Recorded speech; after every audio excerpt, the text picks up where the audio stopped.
answer your second question first. I think one of the most important things that a review should have is information.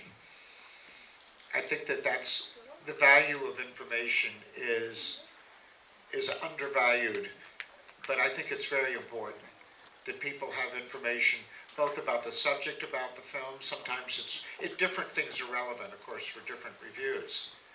But I think information can sometimes be more interesting and important than opinion, I think.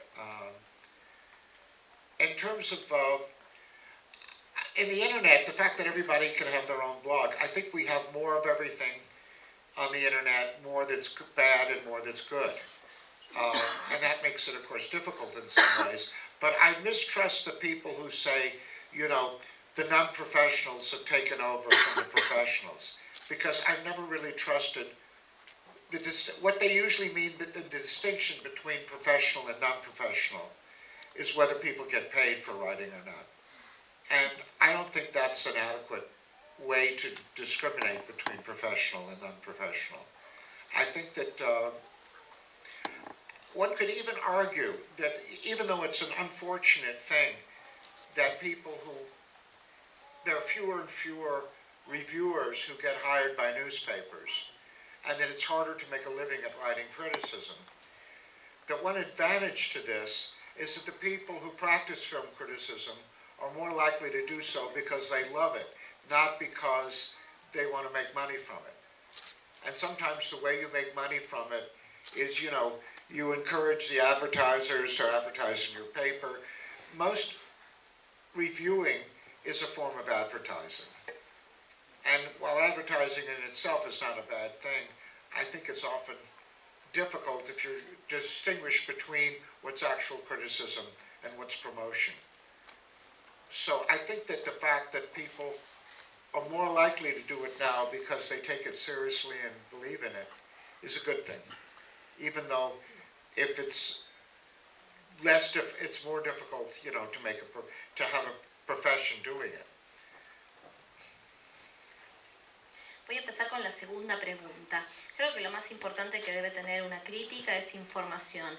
Creo que eso tiene mucho valor y en la actualidad está subvalorado.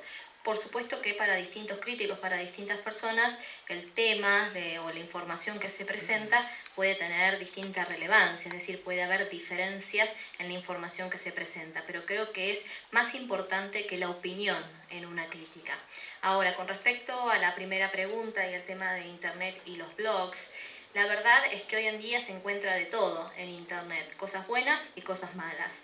Y la verdad es que no creo en esa gente que dice que los no profesionales le han sacado el trabajo a los profesionales. ¿Por qué? Porque la única diferencia entre un profesional y un no profesional es que al profesional le pagan. No tiene que ver con el conocimiento a veces que puede tener. Y eso a mí no me parece del todo bien. Lo que creo que no está tan bueno y que está pasando, es un fenómeno que está ocurriendo, es que muchos menos críticos son contratados por diarios para escribir crítica. Por lo tanto, se está tornando un poco difícil vivir de esta actividad. Pero lo positivo de esto es que los críticos de hoy en día creo que hacen crítica porque simplemente aman hacerlo y no lo hacen para ganar dinero. Porque encuentran algunas otras maneras quizás de poder vivir, como buscar algún tipo de publicidad para su blog, e incluir ese tipo de cosas para también vivir, porque tienen que hacerlo. Lo que hay que saber distinguir es una crítica versus una publicidad, ¿sí? Pero no me parece mal que a veces se incluya publicidad. Y la diferencia es de una crítica y de la promoción. Eso es lo que hay que tener bien en cuenta, la crítica y la promoción. Y la verdad es que creo que hoy en día, sí, hay diferencias de cómo se hacía antes, pero este cambio ha sido positivo en el sentido en que ha cambiado la forma en que se escribe crítica y quizás es más genuina. We're just about out of time, but I wanted to conclude actually by citing something that was once said to me by a person I just mentioned earlier, Edgardo Kozarinsky.